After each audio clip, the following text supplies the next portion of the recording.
अस्सलामुअलैकुम मेरे प्यारे दोस्तों, उम्मीद करता हूँ सब दोस्त खैरियत से होंगे। एक बार फिर मैं आपकी खिदमत में हाज़िर हो गया हूँ एक नई रेसिपी के साथ।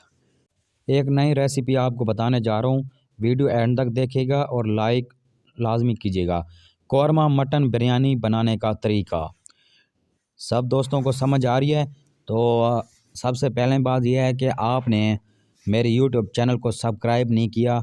आपने सबसे पहले मेरे यूट्यूब चैनल को सब्सक्राइब करना है और फिर उसके बाद आगे आपको सारी डिटेल मिलती रहेंगी।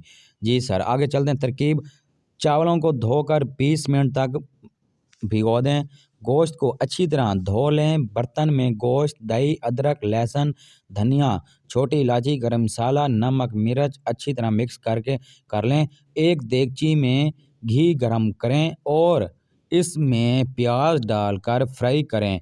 जब गोल्डन ब्राउन हो जाए तो निकाल कर किसी अखबार पर फैला दें ताकि क्रिस्पी या हो जाएं। फिर हाथों से कुचल कर गोश्त में डाल दें और गोश्त को मसाले समेत देगची में डालकर ढाँप दें और हल्की आंच पर गोश्त गलने तक पकने दें। असल में आज ये वीडियो मैं इतनी ज़्यादा लंबी नहीं करने वाला, तो आपको स्टेप बाय स्टेप बताता हूँ। तो आपने हर चीज़ स्टेप बाय स्टेप देखनी भी है और वीडियो को स्किप नहीं करना। आगे चलते हैं। जब पानी खुश्क हो जाए तो भून लें। अगर गोश्त ना गला हो या कम गला हो तो इसमें मज़ीद हस्बे ज़रूरत पानी डालकर पकने दें। जब पानी खुश्क हो जाए तो चूल्हे से उतार दें। एक दूसरी देगची में पानी गर्म करें।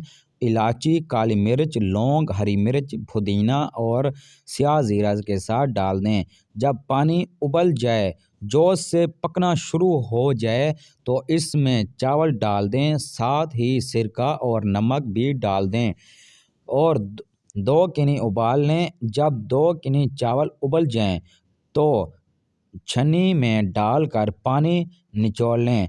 चावलों वाली देगची में नीचे ज़रा सा घी लगाएं और फिर चावलों की तह लगा दें। फिर कौरमे की, फिर चावलों की और फिर कौरमे की और फिर चावलों की तह लगा दें। दूध में जर्दे का रंग मिक्स कर लें और ऊपर डाल दें और नींबू का रस छिड़क कर अच्छी तरह ढक कर बंद करें। तवे के ऊपर देगची रख कर दम लगा दें। फिर 7 मिनट तेज़ आंच पर, फिर 3 मिनट हल्की आंच कर दें। जब भाप ऊपर हो जाए तो बिरयानी तैयार है। रायते के साथ सर्व करें। जी जनाब, आपको मैंने सारा प्रोसीजर बता दिया है। माशाल्लाह आपको वीडियो पसंद आई होगी। आपने वीडियो एंड तक देखनी है और लाइक, शेयर, कमेंट सब कुछ लाजमी करना है आपने।